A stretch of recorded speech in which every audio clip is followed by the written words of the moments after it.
కూడా వచ్చిన మీ అందరికీ కూడా ప్రభు పేరిట నా హృదయపూర్వకమైన వందనాలు తెలియజేస్తా ఉన్నాను.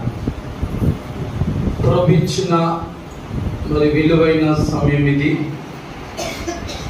మరి మే నెలలో మొదటి ఆదివారం మొదలుకొని మరి చివరి ఆదివారం వరకు ప్రభు మనలను మన కుటుంబములను మరి ఎంతగానో కాసి కాపాడి రక్షించారు. దేవుని స్తోత్రం. మరలా మన జీవితంలో మరొక నెల అంటూ వస్తుంది అంటే అది మరి జూన్ నెల 1వ తారీఖు మొదటి ఆదివారం వస్తుంది.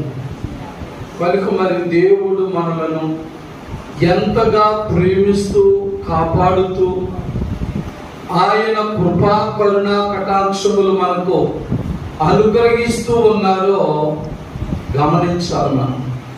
కనుక మరి ఈరోజు ప్రభు విలువైన అనుకూలమైన సమయములు బట్టి కొద్ది నిమిషాలు మరి దేవుని యొక్క లేఖనములు మనం ధ్యానం చేద్దాం. మరి కృపావార్త వర్తమానములు విలుచున్న మనమంతా కూడా ప్రార్థనా పూర్వకముగా ప్రభువా నాతో మాట్లాడుము, ప్రభువా నీ స్వరము నాకు వినిపింపచేయనని మరి ప్రార్థన పూర్వకంగా మనం వినినప్పుడు ప్రభు మాట్లాడితే నీకు ఆశీర్వాదములు కలుగుతాయి.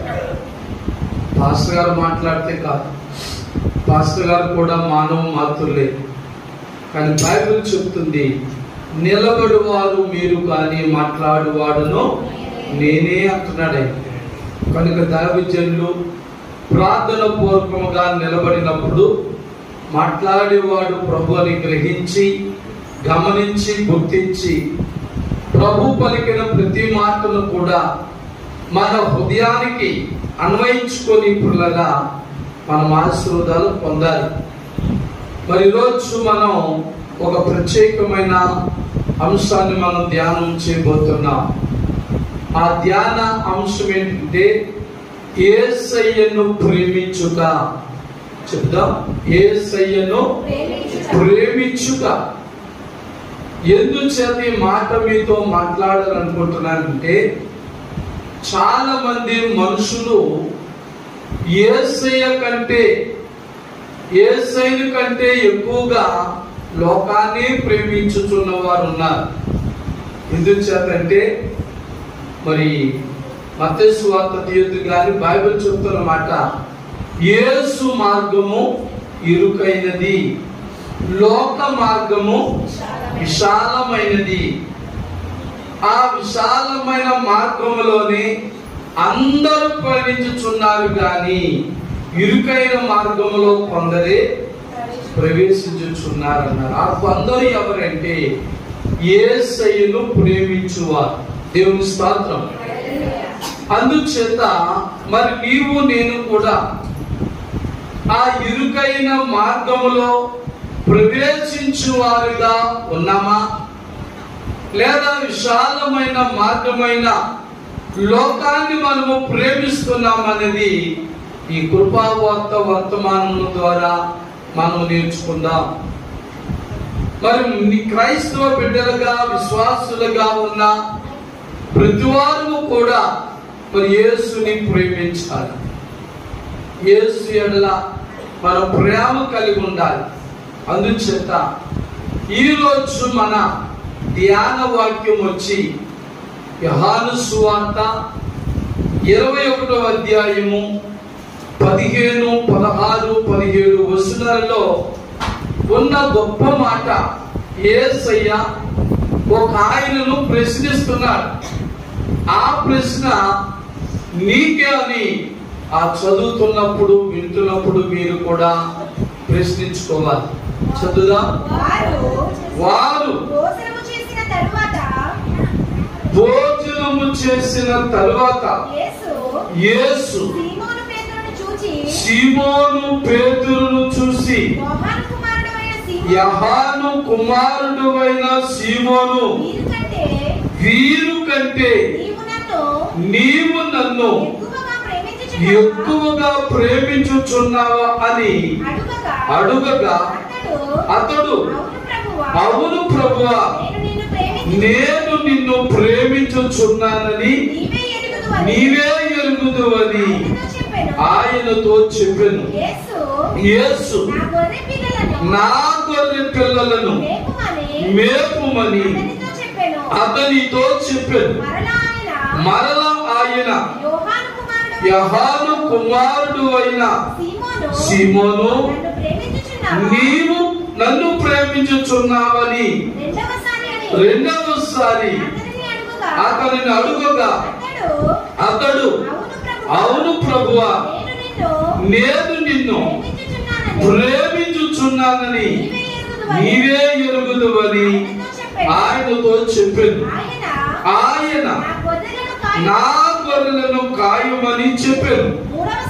మూడవసారి ఆయన యోహాను కుమారుడు అయిన సీమోను, నన్ను ప్రేమించుచున్నావని అతనిని అడిగాను.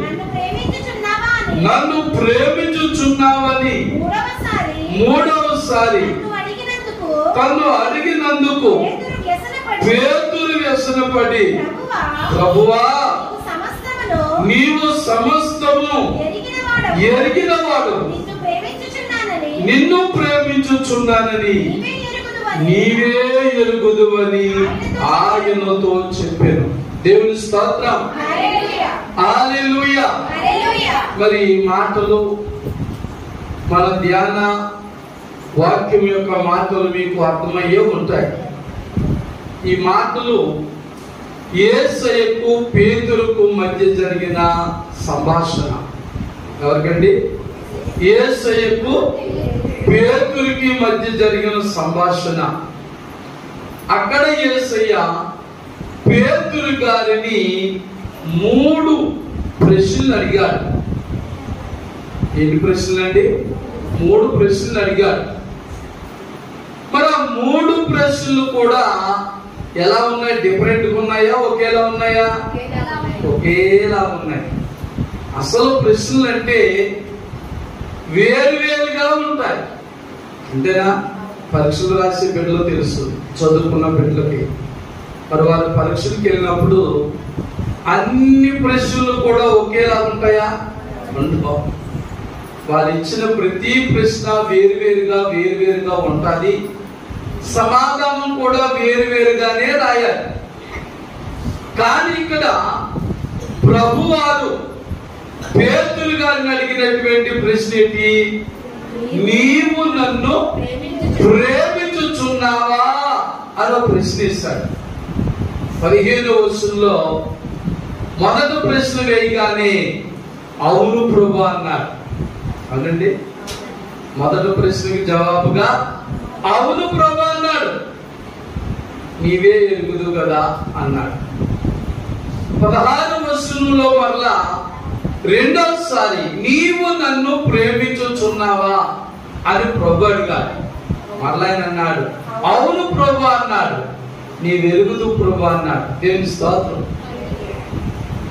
మూడోసారి అదే ప్రశ్న అడిగాడు. ఏమని? నీవు నన్ను ప్రేమించుచున్నావా అనగానే కొంచెం డౌట్ వచ్చేసినది. అప్పుడు అంటాడు, సమస్తము ఎరిగిన వాడు నీవు, నేను నిన్ను ప్రేమించుచున్నానో లేదో నీకే తెలియదు అన్నాడు. దేవుని స్తోత్రం, హల్లెలూయా, హల్లెలూయా. మొదట 2 ప్రశ్నలకు ఇచ్చినంత కరెక్ట్ సమాధానం 3వ ప్రశ్నకి ఇవ్వలేకపోయారు. డౌట్ వచ్చిన కూడా నిజంగా నేను ప్రేమిస్తున్నానా లేదా? నిజమే. మనము కూడా ఆ ప్రశ్న వేసుకోవాలి. మనము కూడా ప్రశ్నలకు అరుగులు ఆయన అడుగుతున్నాడు. నీవు నేను కూడా ప్రభులో రక్షించబడిన వారు కనుక క్రీస్తులో ఉన్న ప్రతి వారు కూడా మరి ఎవరిని ప్రేమించాలి? లోకాన్నా, క్రీస్తునా? క్రీస్తుని ప్రేమించాలి. అంతగా ప్రేమిస్తున్న పేతురు గారిని ప్రభు ప్రశ్నించారు. మరి నీవు నేను ఎపాటి వారు? ఇంతలో మారిపోతున్నాం. క్షణానికే మారిపోతున్నాం. క్షణం కూడా ఈ రోజున్న విశ్వాసం మరు క్షణంలో ఉండలేదు. ఈ రోజున్న నమ్మిక మరు క్షణంలో ఉండలేదు. ఈ రోజు ప్రభు మీద ఉన్న ప్రేమ భక్తి మరు క్షణంలో ఉండలేదు. మరి అలాంటప్పుడు ప్రభు అదే ప్రశ్న నిన్ను నన్ను కూడా అడుగుచున్నాడు, నీవు నన్ను ప్రేమించుచున్నావా అని. మరి నీవెలా సమాధానం చెప్పగలవు? మనస్సాక్షిని చంపుకొని చెప్తే అది సరైన ప్రశ్న కాదు. మనస్సాక్షి ప్రకారంగా చెప్పాలి సరి అయిన సమాధానం. మనస్సాక్షిని చంపుకొని చాలా మంది బ్రతికేస్తున్నారు. మనస్సాక్షిని చంపుకొని చాలా మంది భక్తి చేస్తున్నారు, మందిరానికి వస్తున్నారు. మనస్సాక్షిని చంపుకొని పాటలు పాడుతున్నారు, ప్రార్థనలు చేస్తున్నారు, దేవుని ఆరాధన చేస్తున్నారు. అది కాదు పిల్లరా. ప్రభు ప్రశ్నించడానికి గల కారణం ఏంటంటే ప్రతి క్రైస్తవుడు కూడా దేవుని సన్నిధిలో ఆత్మ సాక్షి ప్రకారముగా జవాబు చెప్పాలి. దేవుని స్తోత్రం. ఆత్మ సాక్షి ప్రకారంగా అవును ప్రభా, అవును ప్రభా అని 2 ప్రశ్నలు 2 సార్లు అడిగినప్పుడు చెప్పేశారు. 3వసారి డౌట్ వచ్చింది. దేని బిడ్డలారా, ఏం సమాధానం చెప్పాలో, ఆయనలో ఇంకా ఏమైనా దేవునికి ఆయాసకరమైన కార్యములు ఉన్నాయేమో అనే భయముతో సమస్తము ఎరిగిన వాడు అంటున్నాడు. దేవుని స్తోత్రం. ఎవరంటే నీవు సమస్తము ఎరిగిన వాడవు. నేను నిన్ను నిజముగా ప్రేమిస్తున్నానో లేదో నీకే తెలియదు ప్రభా అంటున్నాడు. దేవుని స్తోత్రం. ఒకవేళ ఈ రోజున, ఈ దినమున, ఈ క్షణములో అందరిలో మనము కూడా మెప్పు పొందాలని, నేను కూడా దేవుని ప్రేమిస్తున్నాను అని నోటి మాటలు చెబితే సరిపోదు. ఆత్మ సాక్షి ప్రకారంగా చెప్పాలి. నీ ఆత్మ ఏం చెప్తుంది? మనం ఒకవేళ పైకి మాట్లాడినా మన ఆత్మ మనకు బోధిస్తూ ఉంటారు. మనం ఎలా మాట్లాడుతున్నామో, ఎలా జీవిస్తున్నామో, వేటిని ప్రేమిస్తున్నామో, ప్రభుని ప్రేమిస్తున్నామా, లోకాన్ని ప్రేమిస్తున్నామా అనేది మనలో ఉన్న ఆత్మ మనకు బోధిస్తూ ఉంటుంది, చెబుతూ ఉంటారు. కానీ క్రైస్తవులు నేటి దినములలో ఉన్న, ఈ కడవర దినాలలో ఉన్న, అంచె దినాలలో ఉన్న క్రైస్తవులు మాత్రం ఏం చేస్తున్నారంటే మనస్సాక్షిని చంపేసుకుంటున్నారు. మరి ఏం చంపేసుకుంటున్నారు? మనస్సాక్షి. ఇదిగో నీలో ఇంకా దేవునికి ఆయాసకరమైన ఫలానా క్రియలు ఉన్నాయి అని చెప్పినా మనం చంపేసుకుంటున్నాం. వాటిని ప్రక్కన పెట్టేసి ఒకవేళ నేనే కానీ ఆయన ప్రేమించడం లేదని చెబితే నాలో దేవునికి విరోధమైన క్రియలు, కార్యాలు ఉన్నాయని లోకమునని వేలు పెట్టి చూపుతాదని మనం మనస్సాక్షిని చంపుకుని దేవుని ప్రేమిస్తున్నట్లుగానే నటిస్తున్నాం. వద్దు ప్రియులారా, అలాంటి పని మనం చేయొద్దు. అలాంటి క్రైస్తవులుగా, విశ్వాసులుగా మనం ఉండొద్దు. కానీ మరి దేవుని నిజముగా ప్రేమించే వారిగా ఉందాం.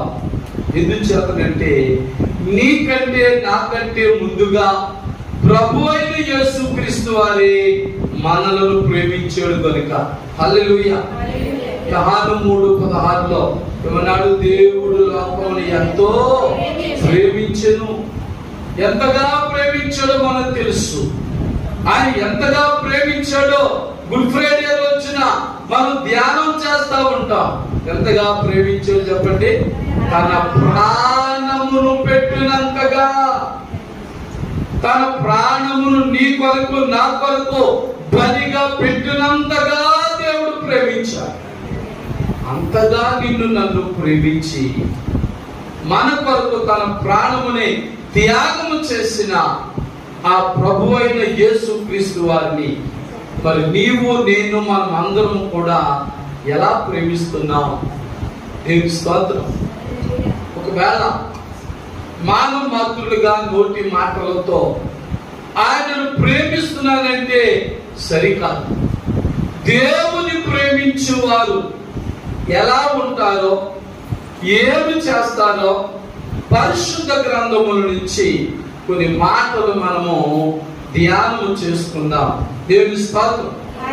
ఎందుకంటే దేవుని ప్రేమించే వారి లక్షణాలు, దేవుని యందు భయభక్తులు గల వారి లక్షణాలు ఎలా ఉంటాయో పరిశుద్ధ గ్రంథములో నుంచి కొన్ని మాటలు మనము ధ్యానించుదాం. మరి ఇందులో మొదటి మాటగా యేసును ప్రేమిస్తే ఆజ్ఞలు గైకొనాలి. దేవుని స్తోత్రం. అనగా దేవుడిచ్చిన ఆజ్ఞలను గైకొనకుండా, పాటించకుండా దేవుడు తన పరిశుద్ధ గ్రంథములో క్రైస్తవ బిడ్డలకు ఆయనను ప్రేమించే వారి కోసం ఏ ఏ ఆజ్ఞలు, కట్టడలు, విధులు ఇచ్చి ఉన్నాడో వాటిని పాటించుకోకుండా, వాటిని గైకొనకుండా మన ఇష్టానుసారముగా మనము జీవిస్తూ ఆయన సన్నిధికి వస్తూ ఆయన ప్రేమ నేను కలిగి ఉన్నాను, నేను కూడా ఆయనను ప్రేమిస్తున్నానంటే సరిపోదు. అందుకే ఒక మాటగా, మొదటి మాటగా నేను మీకు చెప్పాలనుకున్నది ఏంటంటే, దేవుని ప్రేమించే ప్రతివాడు కూడా దేవుని ఆజ్ఞలను గైకొనాలి. దేవుని స్తోత్రం. చూద్దాం. యోహాను సువార్త 14వ అధ్యాయము 15వ వచనాన్ని చదువుదాం.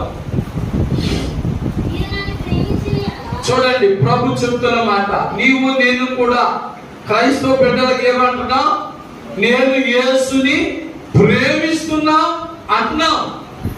కనుక పరిశుద్ధ గ్రంథములో ప్రభువే స్వయంగా మాట్లాడిన గొప్ప మాట ఏంటంటే, మీరు నన్ను ప్రేమించిన యెడల నా ఆజ్ఞలను గైకొందురు. దేవుని స్తోత్రం. మాట ప్రభు పలికినది. నీవు నేను కూడా చాలా సింపుల్ గా చెప్తున్నాం. దేవుడు అంటే నాకు ప్రాణం అండి, పంచ ప్రాణాలండి, దేవుని నాకు చాలా ప్రాణం అండి, ఆయన నేను చాలా ప్రేమిస్తున్నానండి అంటున్నాం. అంతే. ఆయనను ప్రేమిస్తున్నావు. నీవైనా నేనైనా ఎవరైనా సరే, ఈ కృపావార్త వర్తమానం విలుచున్న ఎవరైనా సరే, నేను దేవుని ప్రేమిస్తున్నాను అంటే ఆయన ఆజ్ఞలను గైకొనాలి. దేవుని స్తోత్రం. మరి ఆయన ఆజ్ఞలు ఏంటి చెప్పండి? నిర్గమకాండం 20 అధ్యాయములు ఉన్నాయి కదా. ఎన్ని ఆజ్ఞలు ఉన్నాయి అక్కడ? 10 ఆజ్ఞలు ఉన్నాయి. పాటిస్తున్నావా? 10 ఆజ్ఞలు కూడా తోచా పాటిస్తున్నావా? అందులో ఏ ఒక్కటి కూడా మానకుండా పాటిస్తున్నావా? అందులో చాలా ప్రాముఖ్యమైన ఆజ్ఞలు ఉన్నాయి. అందులో ఒక ప్రాముఖ్యమైన ఆజ్ఞ చెప్తాను. విశ్రాంతి దినమును పరిశుద్ధ దినముగా ఆచరించుటకు జ్ఞాపకం ఉంచుకొనుము. అదొక ఆజ్ఞ. మరి మనలో ఎంతమంది ఆదివారాలు మానేస్తున్నాం, శుక్రవారాలు మానేస్తున్నాం, బుధవార ప్రార్థనలు మానేస్తున్నాం? జ్ఞాపకం చేసుకోండి. నీవే గాని దేవుని ప్రేమిస్తున్నాను అంటే బైబిల్లో ప్రభు అన్నాడు, ఆజ్ఞలను గైకొందురు. నన్ను ప్రేమించేవారు నా ఆజ్ఞలను గైకొందురు అన్నాడు. అందులో చాలా ఆజ్ఞలు ఉన్నాయి, కానీ అందులో ఒక ఆజ్ఞ అని చెప్పాను మీకు. విశ్రాంతి దినమును పరిశుద్ధంగా ఆచరించాలి, జ్ఞాపకం చేసుకోవాలి. దేవుని స్తోత్రం. మనము మర్చిపోకూడదు. చాలా మంది మర్చిపోతున్నారు. యమాన్యం సత్యలో అయ్యో ఆదివారం అని మర్చిపోయినండి, యమాన్యం సత్యం శుక్రవారం అని మర్చిపోయినండి, అమ్మ బుధవారం ప్రార్థన రాలేదు, అయ్యో బుధవారం ప్రార్థన మర్చిపోయినండి. దేని బిడ్డలారా, బైబిల్ ఏం చెప్తుంది? జ్ఞాపకం ఉంచుకోవాలి. దేవుని స్తోత్రం. మన సంఘ ఆరాధన కార్యక్రమాలు ఇప్పుడిప్పుడు జరుగుతున్నాయి, ఏ టైంలో జరుగుతున్నాయి జ్ఞాపకం ఉంచుకోవాలి. మన సంఘమేమి కూడా నిన్న మొన్న ప్రారంభించిందేమి కాదు. నిన్న మొన్న కొత్తగా ప్రారంభించిన సంఘం అయితే వచ్చే బిడ్డలకు పాస్ గారు ఏ రోజు ఏ ప్రార్థన పెడుతున్నారో తెలియకపోవచ్చు. మరి నీవు నేను కొన్ని సంవత్సరాల నుండి ఇదే స్థలములో ఇదే మందిరములో చేరి దేవుని ఆత్మతో సత్యముతో ఆరాధన చేస్తున్నాము కనుక అన్ని జ్ఞాపకం ఉంచుకోవాలి. దేవుని స్తోత్రం. మరి ఇక్కడ చక్కని మాట మనం విన్నాం. ఆ 15వ వచనంలో ఏముందమ్మా? మళ్ళా చదువు. మీరు నన్ను ప్రేమించిన యెడల నా ఆజ్ఞలను గైకొందురు. 20వ వచనం చదవండమ్మా. నా ఆజ్ఞలను అంగీకరించి వాటిని గైకొనువాడే నన్ను ప్రేమించువాడు. 20వ వచనం అన్నాడు, ఆయన ఆజ్ఞలు ఎవరైతే గైకొంటారో వాడే నన్ను ప్రేమిస్తున్నవాడు. తన ఆజ్ఞలు తనవి, తన పనులు తనవి, తన కార్యాలు తనవి చేసుకుంటూ దేవా నిన్ను ప్రేమిస్తున్నాను, ప్రభా నిన్ను ప్రేమిస్తున్నానంటే కాదు. 21వ వచనం అంత చక్కగా మాట. 24వ వచనం కూడా చదవండమ్మా. నన్ను ప్రేమింపనివాడు అది ఎవరైతే దేవుని మాటలు అనుసరించట్లేదో, ఎవరైతే దేవుని యొక్క ఆజ్ఞలు పాటించడం లేదో వారు ఏంటంట? ఆయనను ప్రేమించని వారు, ఆయన ప్రేమించలేని వారు. 24 మళ్ళీ చూద్దాలి. నన్ను ప్రేమింపని వాడు నా మాటలు గైకొనడు. దేవుని స్తోత్రం. అలాగున్నావా? దేవుని ప్రేమించకపోతే ఆయన చెప్పిన ఈ మాట కూడా నువ్వు పట్టించుకో, ఈ ఆజ్ఞ పాటించు. మందిరానికి వచ్చిన ఒక చెవితో వింటావు, మరో చెవితో విడిచిపెడతావు. ఆయన మాటలు ఆజ్ఞలు పాటించిన వారు ఎవరట? ఆయన ప్రేమించలేని వారు. ఆయన ప్రేమించలేని వారు మాత్రమే ఆయన ఆజ్ఞలు పాటించు. అదే 15వ వచనం 20వ వచనంలో చెప్పిన ప్రకారంగా ఆయన మనం ప్రేమించుచున్నట్లయితే ఆయన ఆజ్ఞలను గైకొనవలెను. దేవుని స్తోత్రం. హల్లెలూయా. ఉదాహరణకు ఒక ఆయన జ్ఞాపకం చేస్తాను. దావీదు రాజుగా 119వ కీర్తన 4-5 వచనాలు చదువుదాం. నీ ఆజ్ఞలను జాగ్రత్తగా గైకొనవలెనని నీవు మాకు ఆజ్ఞాపించి ఉన్నావు. నీ కట్టడలను గైకొన్నట్లు నా ప్రవర్తన స్థిరపడి యుండిన ఎంత మేలు. హల్లెలూయా.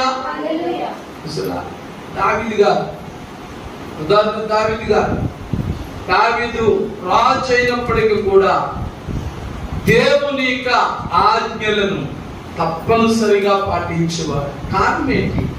అన్నిటికంటే ఆయన ఎక్కువగా యేసయ్యను ప్రేమిస్తున్నాడు. దేవుని స్తోత్రం.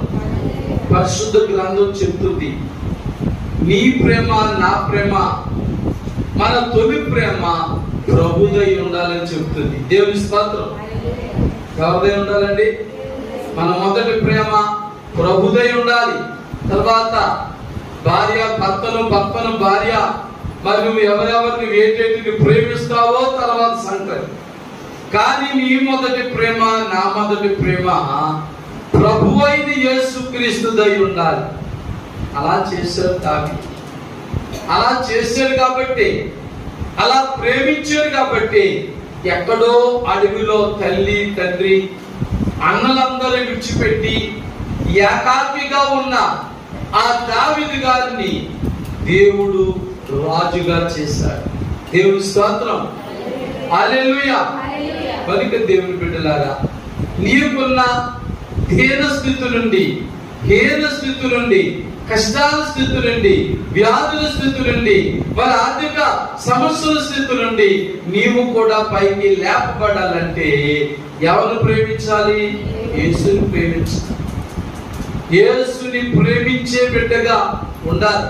మనం అంటాం నీతికి రోజు లేవని అంటున్నారు, నీతిగా పోతే బ్రతకలేమని అంటున్నారు. ఆ మాట మనం అనవద్దు. క్రైస్తవ బిడ్డలుగా మనం ఆ మాట అనకూడదు. నీతికి రోజులు ఉన్నాయి. దేవుని స్తోత్రం. యోబు గ్రంథంలో అన్నాడు, నీ నీతికి తగినట్లుగా నీ నివాస స్థలమునైనా వర్ధిల్ల చేయును. హల్లెలూయా.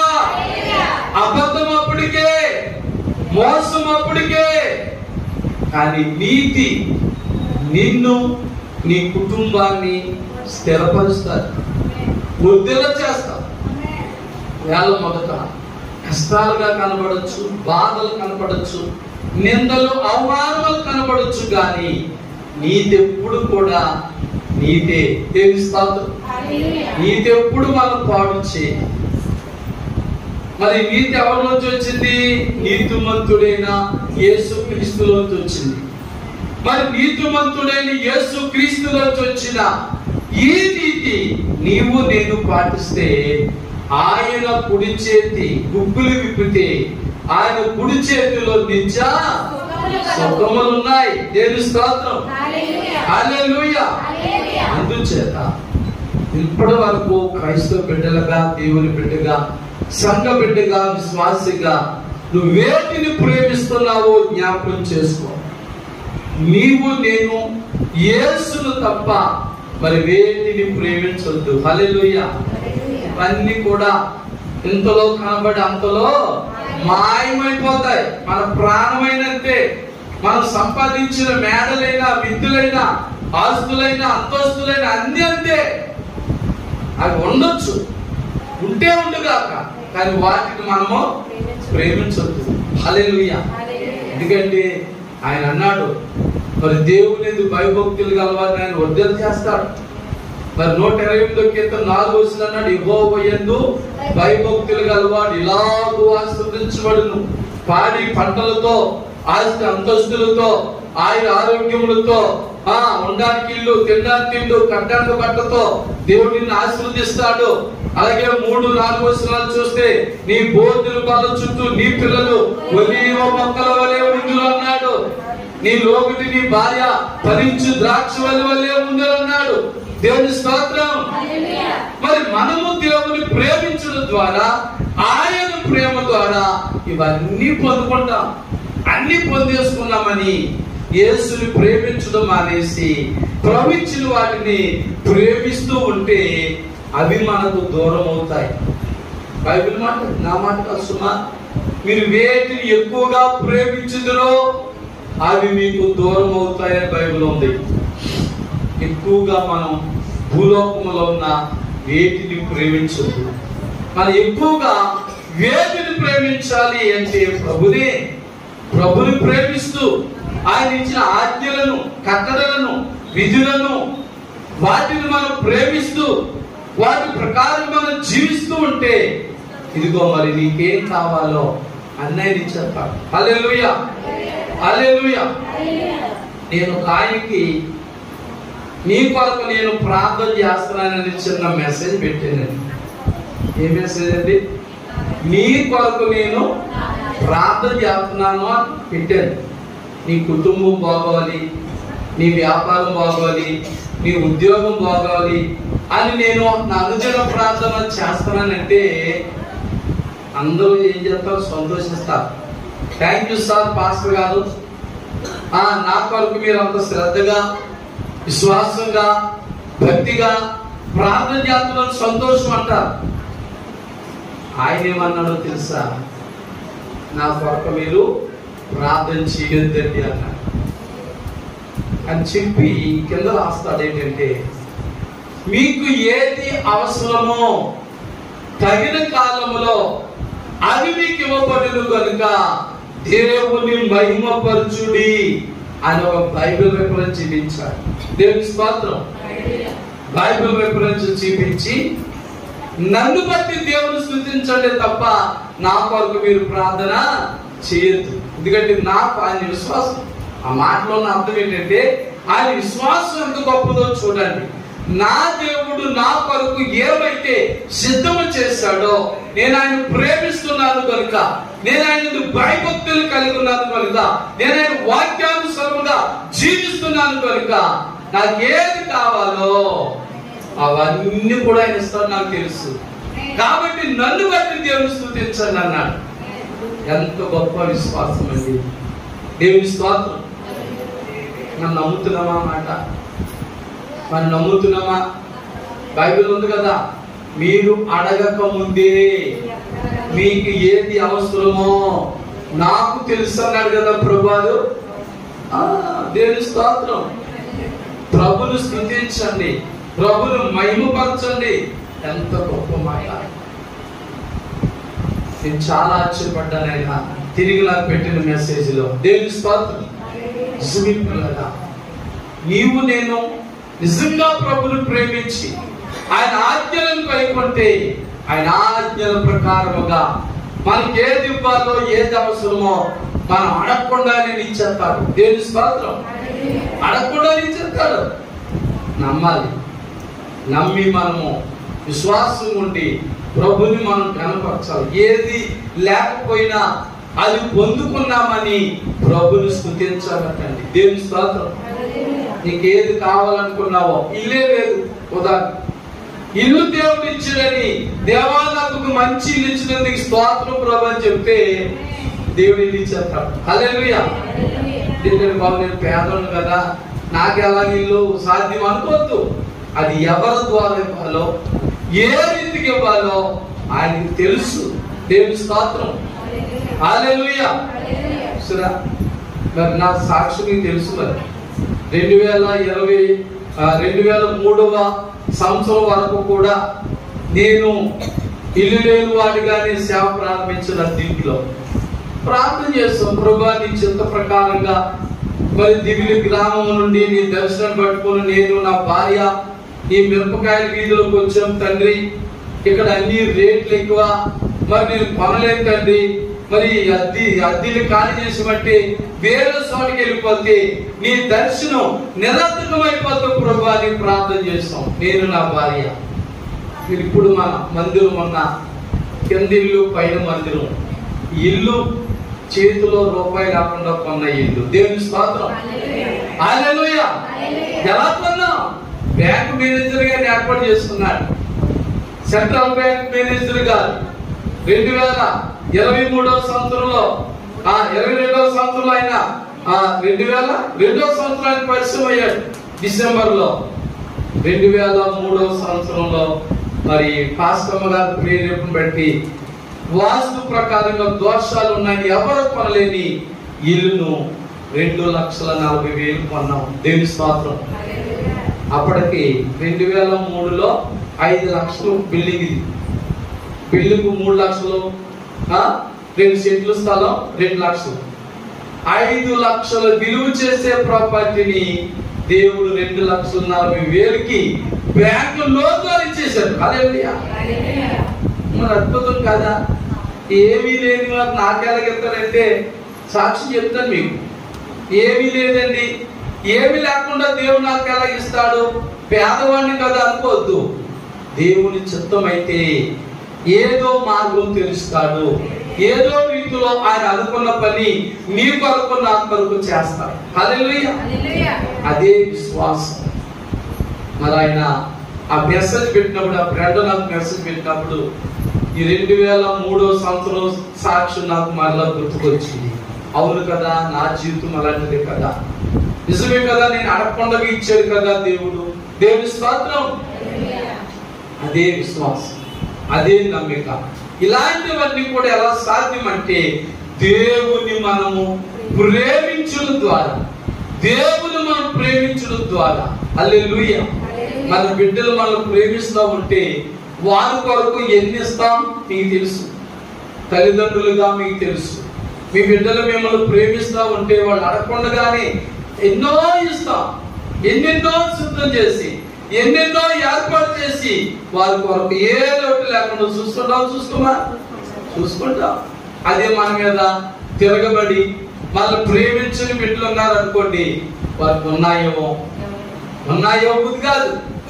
అదే ప్రేమ మనం క్రీస్తు మీద ఉంచితే, మనము కూడా క్రీస్తుని ప్రేమించువారు ఉంటే, ఆయన మన తండ్రిగా ఉండి మనం బిడ్డలుగా ఆయన ప్రేమిస్తూ ఉంటే పిల్లగా, మరి తల్లిదండ్రులు తమ బిడ్డలకు ఏ లోటు లేకుండా ఎలాగైతే వారిని దీవిస్తూ ఉంటారో, ఆశీర్వదిస్తూ ఉంటారో, లేక వారి అవసరాలు తీరుస్తూ ఉంటాడో, మన పరమ తండ్రి కూడా మన అవసరతలు అలాగే తీరుస్తాడు. అందుచేత నోటి మాటలతో నేను ఆయన ప్రేమిస్తున్నానని చెప్పడం కాదు. మొదటి మాటగా మనం ఏం చెప్పుకుంటున్నాం? యేసుని ప్రేమిస్తే ఆ ఆజ్ఞలను గైకొనాలి. దేవుని స్తోత్రం.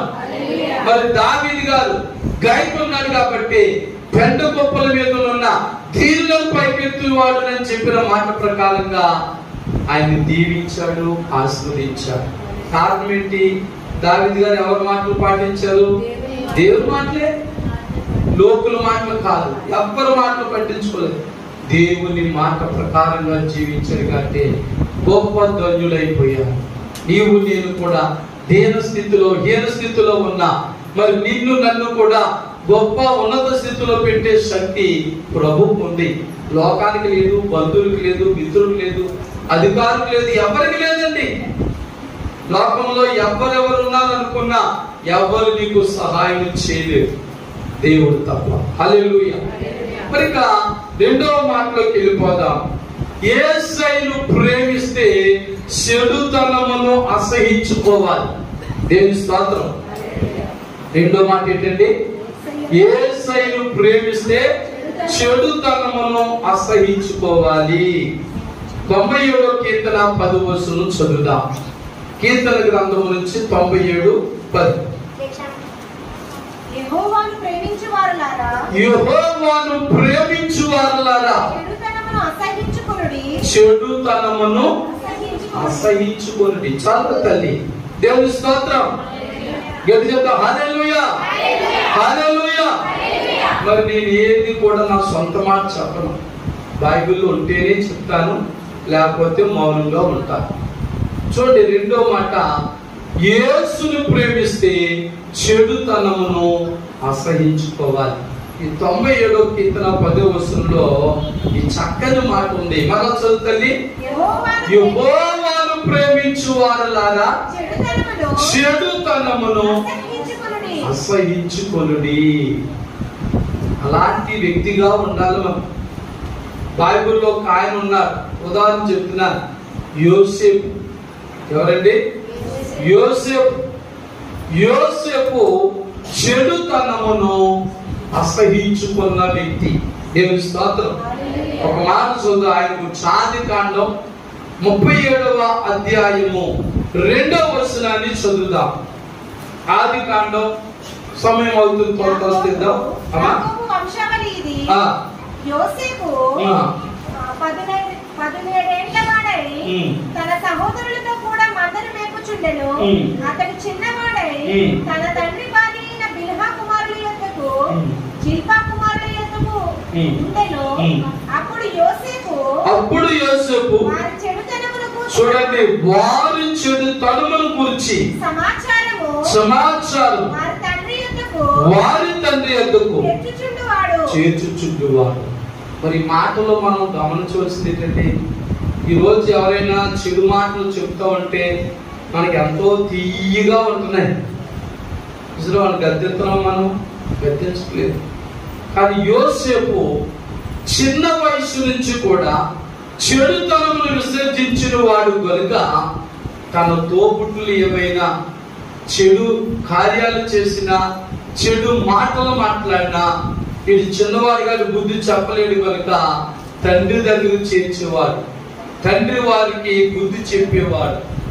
కాబట్టి ఈ మాటలో మనం జ్ఞాపకం చేసుకోవాల్సింది ఏంటంటే, యోసేపు చిన్నతనమైన, పెద్ద వయస్సుడైనా, యవనస్తుడైనా పాపము చేసే అవకాశములు ఎన్ని వచ్చిన అతడు చెడుతనమును అసహించుకున్నాడు. దేవుని స్తోత్రం. కాబట్టి మనము కూడా దేవుని ప్రేమిస్తున్నామంటే కాదు, కానీ మనం కూడా చెడుతనమును అసహించుకునే వారికి ఉండాలని బైబిల్ లేఖనం చెబుతుంది. ఇంకొక మాట చెప్పి నేను ముగిస్తాను పిల్లరా. మూడో మాట ఏంటంటే, యేసును ప్రేమిస్తే ఈ లోక భోగాలన్నీ కూడా విడిచిపెట్టాలి. దేవుని స్తోత్రాలు. ఏంటంటే ఈ లోక భోగాలన్నీ విడిచిపెట్టాలి.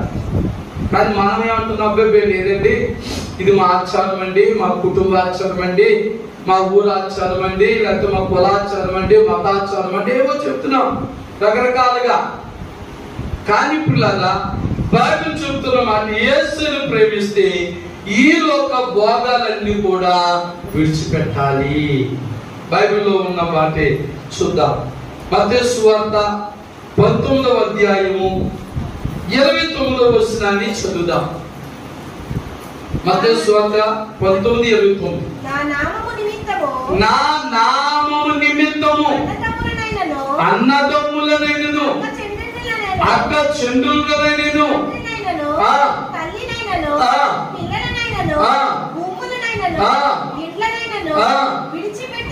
విడిచిపెట్టిన ప్రతివాడును అబ్బబ్బా, ఈ లోకములో దేవునికి ఆయాసకరమైన భోగ భాగ్యాలు నీవు విడిచిపెడితే మూడంతలుగా ఆశీర్వదించబడతావు. దేవుని స్తోత్రం. ఉదాహరణ చెప్పిన ఒక ఆయన ఉన్నాడు బైబిల్లో, అబ్రహాం గారు. ఎవరండి? అబ్రహాం గారు. చూడండి మరి ఆదికాండం 12వ అధ్యాయం 1వ వచనం చూడండి.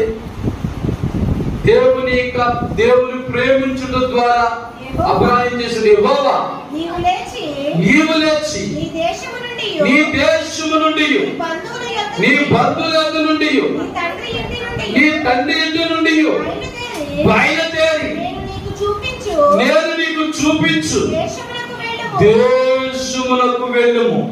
దేవుని స్తోత్రం. తండ్రి ఇంట్లో భోగభాగ్యాలు ఉన్నాయి, సమృద్ధి భోజనం ఉంది, ఇల్లు ఉంది, వస్త్రం ఉంది, తిండి ఉంది, అన్ని ఉన్నాయి. సడన్ గా ప్రభు అబ్రహాం పిలిచి అంటాడు కదా, ఉన్న పాటుని, నీ తండ్రి ఇంటిని, నీ బంధువుల్ని, నీ మిత్రుల్ని, నీ స్నేహితుల్ని, నీ కలిగిన సుఖభోగాలన్నిటిని కూడా విడిచిపెట్టి నేను చూపించే దేశానికి వెళ్ళిపో అన్నాడు. దేవుని స్తోత్రం. అబ్రహాం అయ్యో ప్రభా, ఎక్కడో ముక్కు మగు తెలియని ప్రాంతానికి వెళ్తే ఎన్నో బాధలు పడాలి, వ్యాధులు పడాలి, శోధనలు పడాలి, నేను వెళ్ళనన్నాడా? ఈ సుఖభోగాలన్నీ నేను విడిచిపెట్టను ప్రభా అన్నాడా? దేవుని ప్రేమించుచున్నవాడు కనుక, ప్రేమించేవాడు ఏమిటంటే సుఖభోగాలన్నీ, ఈ లోక భోగాలన్నీ విడిచిపెట్టాలి. విడిచిపెట్టి వెళ్ళిపోయాడు. దేవుని స్తోత్రం. మరి విడిచిపెట్టి వెళ్తే మత్తయి సువార్తలో చదివి కదా, విడిచిపెట్టి వెళ్ళిన వారికి ఎన్ని ఆశీర్వాదాలు అంట?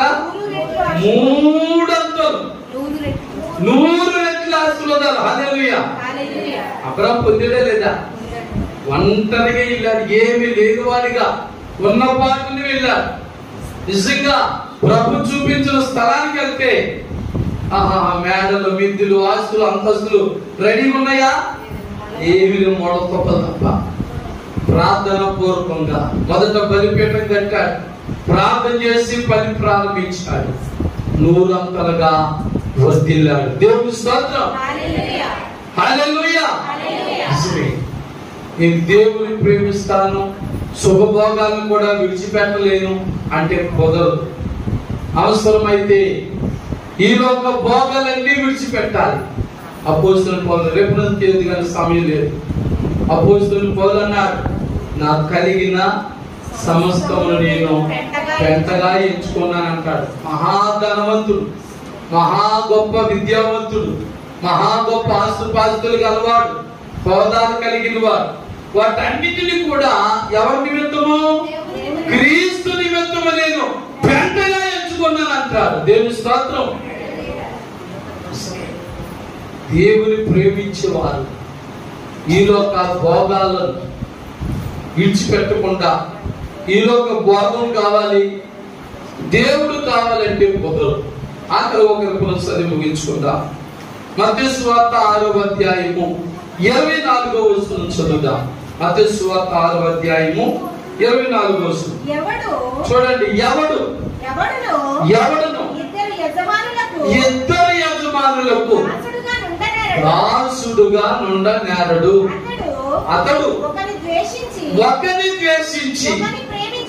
ఒకని ప్రేమించును, లేదా ఒకని పక్షముగా నుండి ఒకని తృణీకరించును.